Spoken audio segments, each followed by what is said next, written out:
Shalom, selamat pagi Bapak Ibu Saudara sekalian yang dikasihi Tuhan. Hari ini kita akan merenungkan Amsal 6 ayat 16 sampai 17.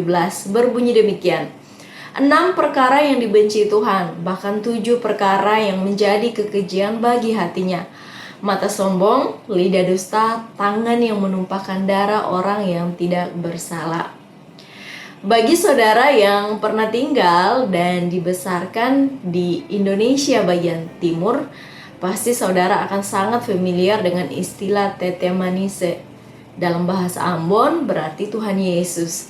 Nah, di Poso, Sulawesi Tengah, tempat saya tinggal, kami juga mengenal istilah Tete Manis yang juga ditujukan kepada Tuhan Yesus. Namun, karena di Poso arti dari kata tete adalah kakek, maka ketika ada yang mengatakan anak tete manis, kami yang waktu itu masih kanak-kanak akan sering membayangkan jika Yesus seperti kakek tua yang manis dan sangat baik hati.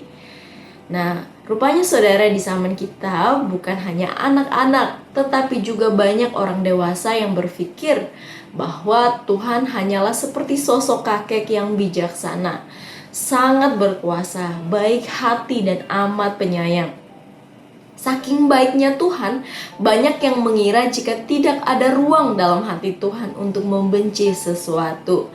Namun, benarkah demikian? Amsal 6 ayat 16-19 memberitahu kita bahwa rupanya ada hal-hal yang dibenci Tuhan.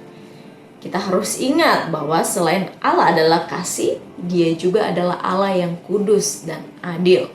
Oleh karena itu, ketika kita ingin mengasihi dan menghormati Tuhan, kita perlu memperhatikan setiap kebenaran firman Tuhan yang berbicara tentang hal yang dibenci Tuhan.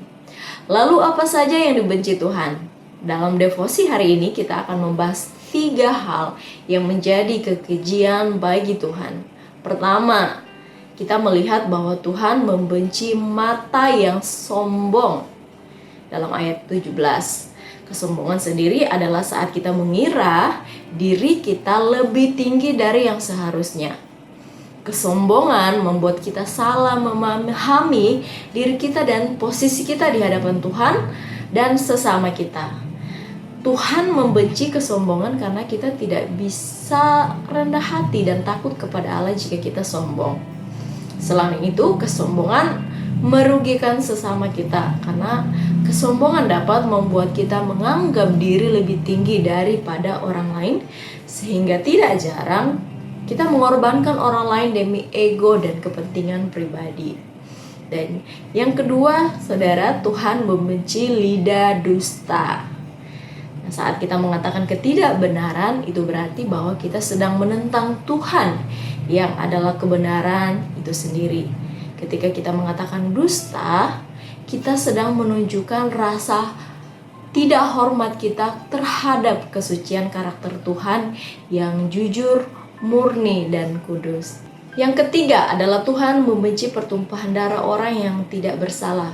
Pembunuhan, baik itu secara fisik maupun secara karakter, merupakan tindakan terburuk yang dapat dilakukan oleh satu manusia terhadap manusia lainnya. Karena manusia diciptakan menurut gambar dan rupa Allah, maka setiap serangan terhadap gambar itu merupakan serangan tidak langsung terhadap Allah yang menurut gambarnya menciptakan manusia.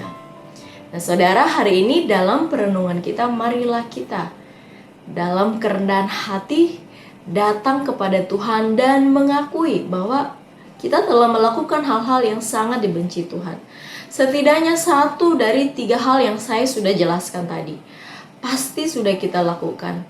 Dan kiranya kita memohon untuk Roh Kudus menuntun hidup kita untuk tidak lagi melakukan hal-hal yang dibenci Tuhan. Tuhan Yesus memberkati. Mari kita berdoa. Terima kasih ya Bapa, hari ini Engkau mengingatkan kami betapa Engkau adalah Allah yang penuh kasih, namun juga Engkau penuh dengan kekudusan dan keadilan. Dan itu berarti bahwa ada hal-hal yang tidak Engkau sukai untuk kami lakukan. Kiranya Tuhan menolong kami dalam seluruh hari-hari hidup kami. Kami rindu untuk merenungkan apa yang Engkau sukai dan apa yang tidak Engkau sukai Tuhan. Dan Tuhan menolong kami untuk melakukan seluruh kehendak-Mu dan menjauhi seluruh apa yang Engkau tidak sukai dalam hidup kami. Terpujilah Engkau, dalam nama Yesus kami berdoa, haleluya, amin.